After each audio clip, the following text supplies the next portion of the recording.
प्रिय विद्यार्थियों, हम लोग स्क्रीनिंग प्रोसेस का अंग्रेजी संस्करण आपके समक्ष प्रस्तुत कर चुके हैं। अब हिंदी संस्करण इसलिए कर रहे हैं ताकि कई लोगों को अगर अंग्रेजी भाषा की मेरी लय जटिल महसूस होती है तो वो स्पष्ट समझ में आ जाएगी।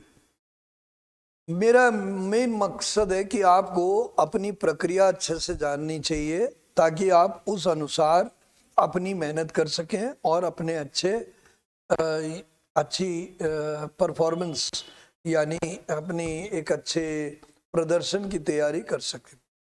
योग्यता मैं पहले ही कह चुका हूँ, सब में होती है, पर मुख्यतः कई लोग चयनित इसलिए होते हैं क्योंकि वो योग्यता पर्याप्त मात्रा में अभ्यास करते रहते हैं, इसलिए योग्यता उनकी स्पष्ट रूप से दिखाई देती।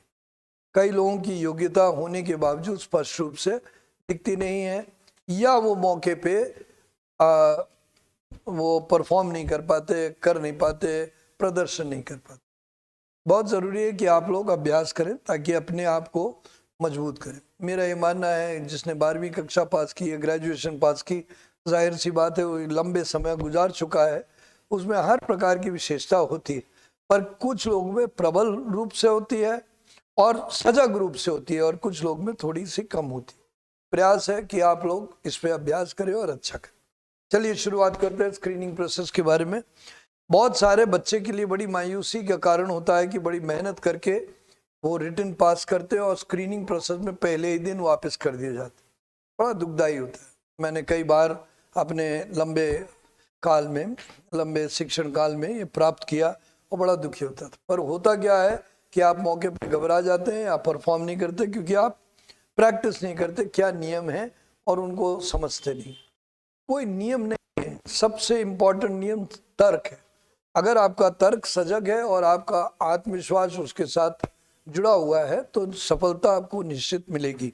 चलिए बात करते हैं स्क्रीनिंग प्रोसेस की। देखिए, स्क्रीनिंग प्रोसेस की ये जो सत्र है इसके दो भाग होंगे।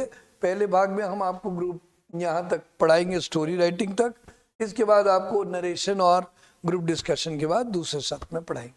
पर हम पूरे सत्र का लक्ष्य होगा कि आपको पिक्चर परसेप्शन डिस्कशन टेस्ट, जो कि स्क्रीनिंग प्रोसेस का मुख्य चीज होता है, जिसमें तस्वीर दिखाई जाती है, फिर आपसे बोला जाता है इस पर लिखे, उसके बाद उस पर परिचर्चा करें, उसके बारे में बताएं इसमें क्या क्या आपको ध्यान रखना है, कैसे कौन कौन सी चेतावनी को याद रखना है, कौन कौन से आपको मतलब पहलू पे लापरवाही नहीं करनी है, ये आपको बताएंगे।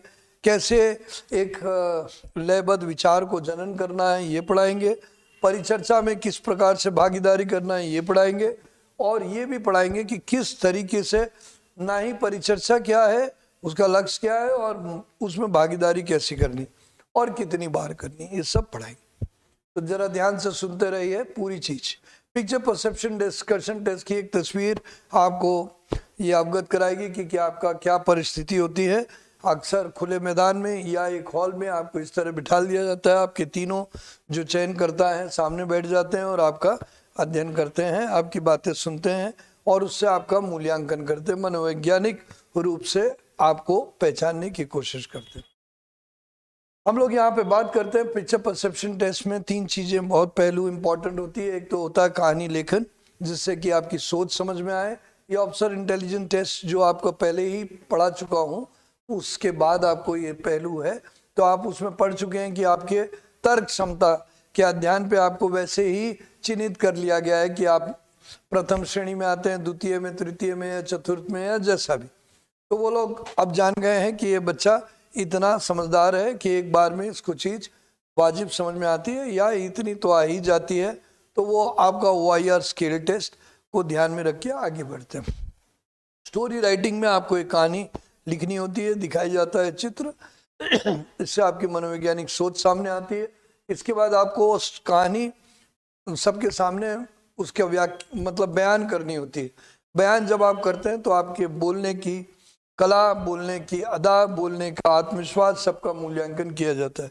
इसके तदुपरांत आप ग्रुप डिस्कशन में आते हैं, जिसमें समूह परिचर्चा होती है और आप लोग मिल के सामंजस्य बना के कॉमन स्टोरी बनाने का प्रयास करते हैं। ये आपके तीन पहलू हैं। देखिए, एक इंस्ट्रक्शन दिया जाएगा। आप सब लोग से मैं कहना चाहूँगा कि आपके जो वहाँ पे आपको निर्देश दिए जाते हैं वो अंग्रेजी में दिए जाते हैं, अतः आपको अंग्रेजी पर्याप्त मात्रा में सुधारनी होगी और इतनी आपने स्कूल में भी पढ़ी है। तो आपको निर्देश में बोला जाता है कि हम आपको एक पेपर देंगे, आपको एक तस्वीर दिखाएंगे स्क्रीन में, एक आपको 30 सेकंड के लिए तस्वीर दिखेगी, इसके बाद 1 मिनट देंगे जिसमें आप सब चीज़ें लिखेंगे, उसके बाद आपको 4 मिनट देंगे ताकि आप कहानी लिखें, और इसके बाद और उस कहानी लिखने से पहले आप हर चीज़ की मार्किंग भी करेंगे कि कौन आपका मेन हीरो है, क्या है, और कहानी पूरी रूप से लिखेंगे, ये आपको बताया जाता है। तो आपको वो करना होगा, समय का ध्यान रखना होगा। ये भी कहा जाएगा 1 मिनट होने के बाद कि अब आप लिखना शुरू करें। तो आपको याद रखिए कि 1 मिनट के बाद आप लिखने लगिए। अगर आप उसमें भी निर्णय नहीं ले रहे हैं तो वहाँ पे जो मौजूद मनोवैज्ञानिक है आपकी कमज़ोर निर्णय क्षमता को आंक सकता है, ध्यान रखिएगा। और ये कहानी में आपको तस्वीर का वर्णन नहीं करना है, मुख्यतः उससे एक विचार निकालना है कि क्या आपका हीरो है, कौन आपका व्यक्ति विशेष है, किसने। हीरो का तात्पर्य यहाँ पिक्चर के हीरो की बात नहीं हो रही है, एक पात्र की बात हो रही है जिसके इर्द गिर्द आपकी कहानी बुनी जाएगी। तो आपने एक पात्र लिया, उसने क्या देखा, क्या सोचा, क्या किया और अंत में क्या हुआ, ये आपको लिखना है। एक उदाहरण हम आपको देते हैं। 4 लोग यहाँ बैठे हैं, इस प्रकार की एक तस्वीर आपको दिखाई गई। देखिए इसमें आपको एक स्त्री दिख रही है मध्य उम्र की, और 2 युवा बच्चे दिख रहे हैं, और एक व्यक्ति क्लियर नहीं दिख रहा है। इसकी मार्किंग स्कीम वो लोग बनाते हैं, ऐसे एक बॉक्स दे देंगे, नीचे टाइटल लिखने के लिए देंगे, और इनकी मार्किंग स्कीम भी होती है। मैं अभी आपको एक बार पहले बता देता हूँ, बाद में इसकी पुनरावृत्ति करूँगा। ये क्योंकि अनक्लियर है तो आपने इसको P लिख दिया, आपसे बोल दिया मेल 2 दिख रहे हैं तो MM लिख दिया, और फीमेल दिख रही तो F लिख दिया, क्योंकि ये जेंडर विशेष के लिए। और इसमें प्लस आपको न्यूट्रल मूड लग रहा है क्योंकि कोई लड़ाई तो कर नहीं रहा, तो न्यूट्रल N लिख दिया। इसमें मूड आपको पॉजिटिव लग रहा है तो दोनों को पॉजिटिव लिख दिया। ये भी पॉजिटिव ही लग रही है तो पॉजिटिव लिख दिया। इस तरह हो गया। अब आ गई उम्र की बात, तो आपको 35-40 की दिख रही है तो वो लिख दीजिए, लड़के 19 साल के दिख रहे हैं या 20 साल के जो भी दिख रहे हो लिख दीजिए। इस तरह आपको बनाना होगा। इससे आपका अध्ययन होगा कि आप किस प्रकार से तस्वीर बना रहे हैं। Is it clear? ऑब्जर्व कितना, देखिए देखने की क्षमता अगर अच्छी है तो बुद्धिमत्ता भी अच्छी है, ये याद रखिएगा। है, चलिए अब हम बात करते हैं। देखिए उन्होंने स्क्वायर दिया, आपको कैरेक्टर कितने दिखे वो मार्क करना है, उनके जेंडर मेल फीमेल, या अगर अस्पष्ट है तो P लिखना है, वो बताया। उम्र की बात करनी है उसी के साथ हर जन की, चारों की। उसके बाद कभी कभी वो अतिरिक्त निर्देश भी देते हैं, तो ध्यान से सुनिएगा, उसका पालन कीजिएगा। कई बार लोग अतिरिक्त निर्देश का पालन नहीं करते, सोचते हैं कि हमने जो किताबों में पढ़ा या जो हमें बताया गया वो पर्याप्त है। बिल्कुल नहीं, वो अधिकारीगण देखना चाहते हैं कि आप मौके पे कितने ध्यान से सुनते, तो कृपया उस पर काम कीजिए। अब आइए, आपका मूड भी मैं आपको बता चुका हूँ, पॉजिटिव नेगेटिव न्यूट्रल लिख लिया। और जो व्यक्ति आपको मुख्य लगा कि इसको हम हीरो बनाएंगे, ये कार्य करेगा, उसको आपने गोला कर। अगर ग्रुप है काफ़ी सारे का तो आपको अधिकारी निर्देश देगा कि आप पूरे ग्रुप को एक साधारण उम्र दे दें कि 30 से 40, 30 से 60, जो भी आपको दे। और उसके बाद एक टाइटल दें। टाइटल हमेशा जो टाइटल माने उपाधि जो भी आप देना चाहते हैं वो मुख्यतः आपके कार्य क्षेत्र पे होनी चाहिए। जैसे एक्सीडेंट बचा रहे तो आपने बचाव पे लिख दिया, रेस्क्यू लिख दिया, टाइटल हेल्पिंग इन एक्सीडेंट लिख दिया, या ऑर्गेनाइजिंग एनुअल फंक्शन लिख दिया, जो भी आप कर। इम्पोर्टेंस, इसका क्या इम्पोर्टेंस है? मुख्य रूप से ये इम्पोर्टेंस इसलिए है क्योंकि इस 4 मिनट के लिए जो आपको दिया जाता है तो आपके विचार लयबद्ध आ रहे हैं, निर्णय अच्छे आ रहे हैं, किस प्रकार के विचार आ रहे हैं वो सब अध्ययन करते हैं और देखते हैं मुख्य पात्र आप कैसा बनाते हैं, किस प्रकार की सोच रखते हैं, किस प्रकार के एक्शन दिखाते हैं और किस प्रकार से आप अंत करते हैं कहानी का। अगर सकारात्मक, बहुत अच्छी बात है, ये सब वो देखते हैं। अब बेसिक प्रिकॉशन में ध्यान देने की 3 पहलू मुख्य है। एक ओरिजिनलिटी, नया ताजी कहानी लिखिए। नकल करी कहानी, ये फिजिक्स केमिस्ट्री बायोलॉजी नहीं है, ये मनोविज्ञान है। अतः विचार कभी भी कई व्यक्तियों के एक समान नहीं हो सकते, तो जाहिर है कि आपके कहानी के विचार थोड़े अलग होंगे। अब आप बोलेंगे सर किसान की कहानी तो किसानी पे लिखेंगे, बिल्कुल, पर उसके तथ्य अलग होंगे, आपके दूसरे के अलग होंगे, गांव का जिक्र अलग होगा, परिस्थितियां अलग होंगी। इसलिए अगर आप अपने अद्भुतता से लिखेंगे तो आपका चयन होने की संभावना ज्यादा है। पर अगर आप नकल से करेंगे तो जाहिर है उनको लगेगा कि आप एक दूसरे की नकल कर रहे हैं, आप में आत्मविश्वास की बहुत ज्यादा कमी है। तो कृपया अपने विचार ओरिजिनल रखें। फिर आ गया तस्वीर। तस्वीर अगर आपको किसान की दिखाई जा रही तो किसान पे कहानी बनाई, अगर एक विद्यार्थी पे बनाई जा रही तो विद्यार्थी पे बनाई।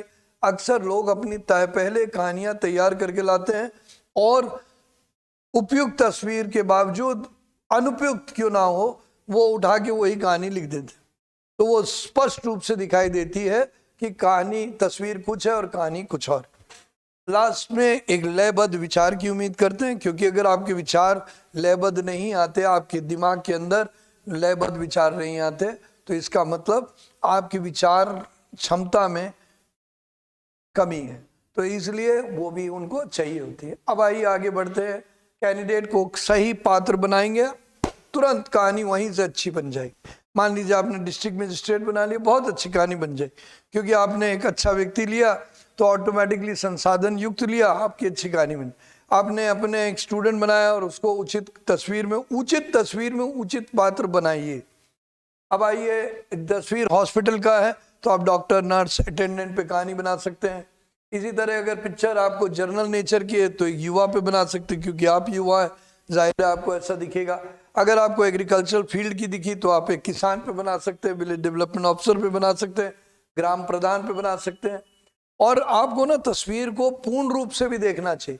कई बार आप तस्वीर के मुख्य पहलू भूल जाते हैं।